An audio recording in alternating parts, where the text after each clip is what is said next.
There are several reasons why we bought a small trailer. First of all, the cost. If you want a Class A, a Class B, a Class C, it's going to cost you. A travel trailer, not so expensive. For example, the average price of a Class A, $375,000. Now, of course, you can get it for less, but that's the average cost. The average cost for a Class B, $134,000. The average cost for a Class C, $148,000. Do you know what the average cost is for a travel trailer?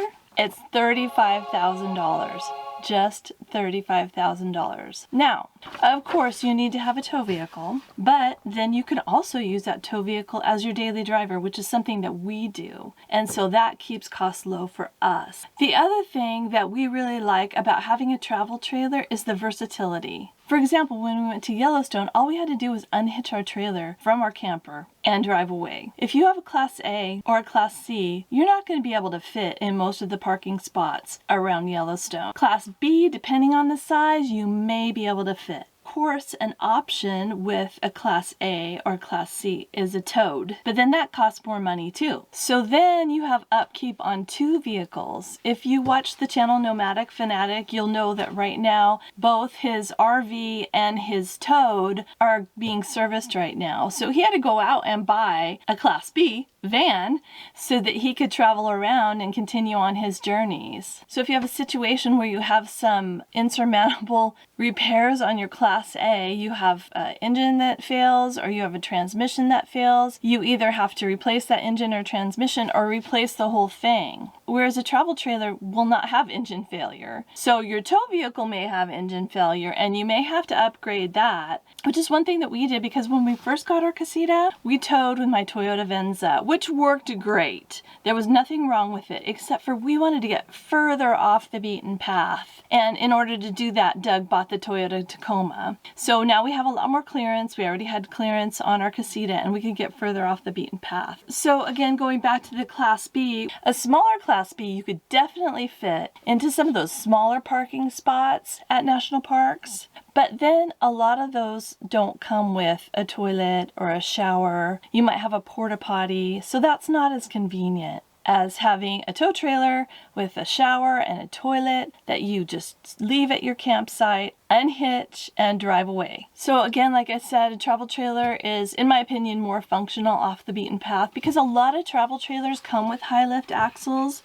Our casita came with a high lift axle. You can also get a Lance. If you want to get a small trailer, you can get a Lance 1475 or Lance 1575 with the high lift axle. So that is an option on many trailers to get that high lift axle so that you have more clearance so that you can get off the beaten path. And then like I mentioned, that instead of replacing your whole RV, you can always just replace your tow vehicle like we did when we got the Tacoma. If you have a Class A, a Class B, a Class C, and you're replacing the engine, you're replacing the transmission, that's going to get really expensive. Plus, then you worry about dependability, right? And so that's a vehicle you definitely want to be dependable.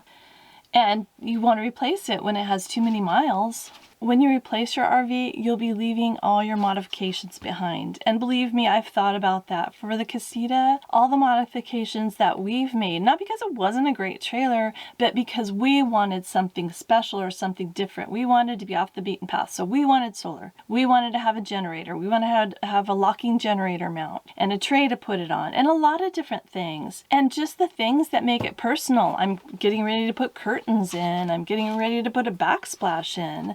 And all those things that make it homey and comfortable to me. If we sold our trailer, I would have to leave it behind. And it's the same thing with your RV. When your RV gets up to so many miles that you need to replace it, then you're getting rid of all of those upgrades. And some of the upgrades that we made were quite costly. So there's a lot of different things that we would have to let go of if we let go of this trailer. Whereas we're in the situation that we're in now, if we have a problem with a vehicle, we can just replace the vehicle and not the whole RV. Now with a smaller trailer, which is what we have, you can have a smaller tow vehicle, and that's really nice. First of all, smaller tow vehicles are less expensive, and we can pull the Casita with Doug's Tacoma, which is a mid-size truck, and also we could pull it with my Toyota Venza, which is a mid-size SUV. That's a definite benefit. Less expensive, also less expensive on gas. If you get a big tow vehicle, then obviously you're going to be spending more money on gas. In my Venza, I got 17 miles per gallon towing the trailer, and in the Tacoma, it's about 16 miles per gallon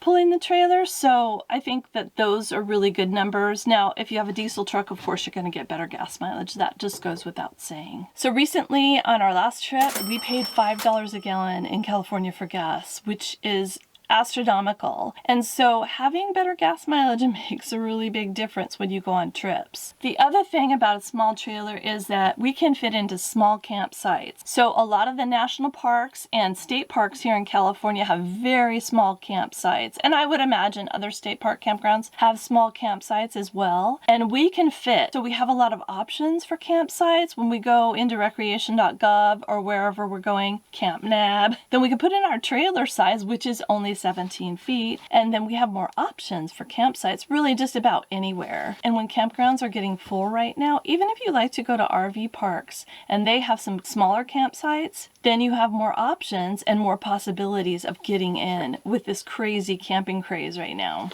For example, in Yosemite National Park, if you go to Upper or Lower Pines Campground, which is right inside the park, which is a really nice place to be, the campsites are 35 feet long, so if you have a larger rig, you're not going to fit in that 35-foot campsite. So I don't prefer RV parks, but again, like I mentioned before, it does give you more option if you do like RV parks. We like to camp off the beaten path, and we like to do dispersed camping. And again, we have more options for dispersed camping because we're smaller, and we've had a lot of really beautiful sites that you couldn't get into with a big rig. Travel trailers are easier to maintain than Class A, Class B, Class C campers because well, for one thing, they don't have an engine, right?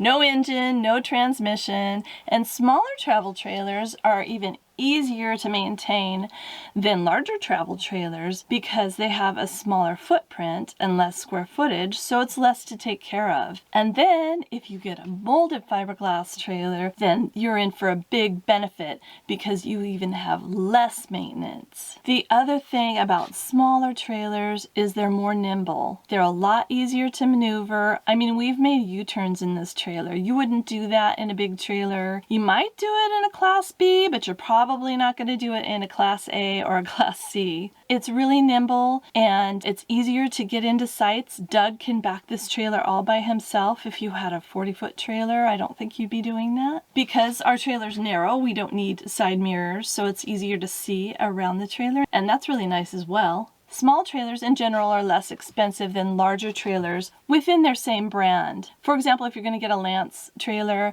you'll pay less for a $14.75 than you will for a $16.75. Now, of course, it's more per square foot, but it's less money out of your pocket. The other thing is storage. Now, if you have a smaller trailer and you have maybe a side yard or somewhere where you can put it, compared to a larger trailer or a larger RV, you might not be able to fit a larger trailer or a larger RV in your side yard where you could possibly fit a smaller trailer in a side yard, or maybe even in your driveway if you have a long enough driveway. You may have to park a larger trailer or a larger RV at a storage place, and that's a little less than ideal in my opinion because you have to get it out, you have to take it home, you have to load it up, you have to bring it back, clean it, and take it back. And that's just, to me, that's just a lot more work. So that's just another advantage, in my opinion, of having a small trailer. And then if you like a minimalistic lifestyle, you will love having a small trailer. A small trailer is easier and faster to clean. There's less things to move in and out because there's not as much storage. So you end up really thinking through, what do I